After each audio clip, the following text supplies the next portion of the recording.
So, Attack on Titan ended a while back, and people have opinions about the ending, and I have opinions about those opinions. But before that, I've got two other things I want to talk about, kinda related to the ending, but also kind of not. As you probably guessed by the length, this isn't an essay video, it's just me rambling for a few minutes. So about Falco, some people think that there was no explanation for why his Titan looked too much like a Beast Titan, and why he was able to control his Titan abilities so early.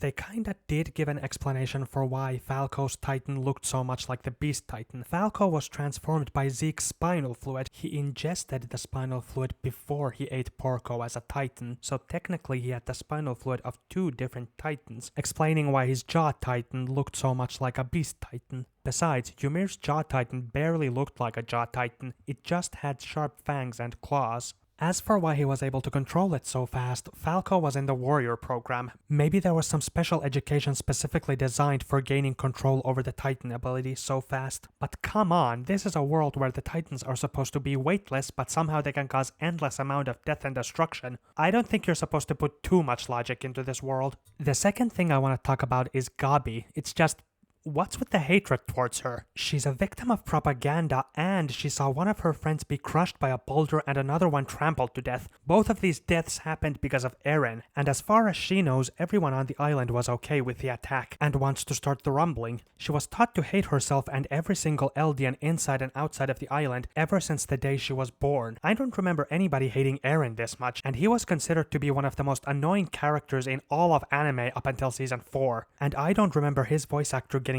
death threats unlike Gabi. They're supposed to be reflections of each other, or whatever the word is. Both lost people because of the other's world, both allowed their hatred to guide them, both decided to go to the other's world, and both saw the humanity in it. But unlike Eren, Gabi chose to change. She didn't want to kill everyone in the island anymore. Eren didn't change, he didn't want to change. He made sure everything would go according to his vision of the future, which brings me to the ending. Some people think that his character was ruined, or that he should have finished the rumbling, and to that I say, you're an idiot. His character wasn't ruined. He was pathetic before season 4 and he continued to be pathetic. He didn't grow up, he became edgy. He continued to be the same whiny little shit as always. First of all, if he would have finished the rumbling, he would have killed all of his friends. He told them that they were the most important thing to him. Do you think he said it just so that this and this would hurt more? And no, that's not some epic Sigma move. If you think those were some badass moves, why don't you go do that to your friends? Let me know how it turns out. He was pushing his friends away so that it would be easier for them to kill him. Eren didn't start the rumbling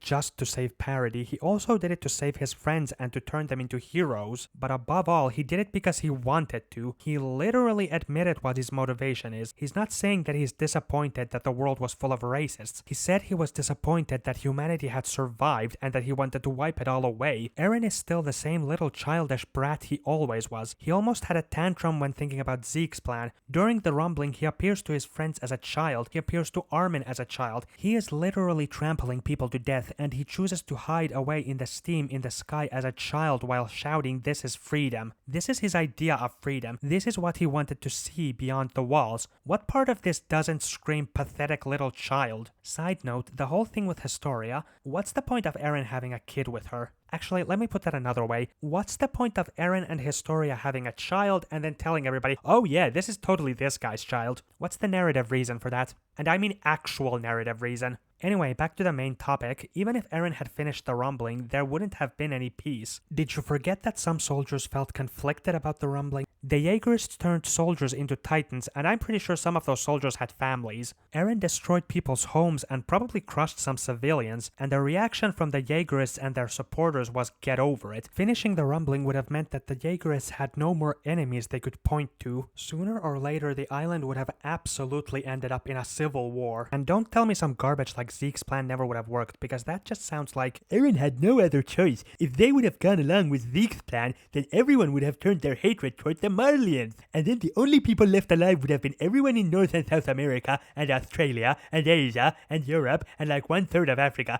So it's better that Eren just killed everyone, including his friends, so that he can have entire love with Historia in an island full of 1 million fascists. That's you. That's what you sound like. Defending Eren, liking Eren, that's no different from saying, you know what, maybe Griffith deserves a second chance. And it's not like anybody's doing that. Oh, for fuck's sake!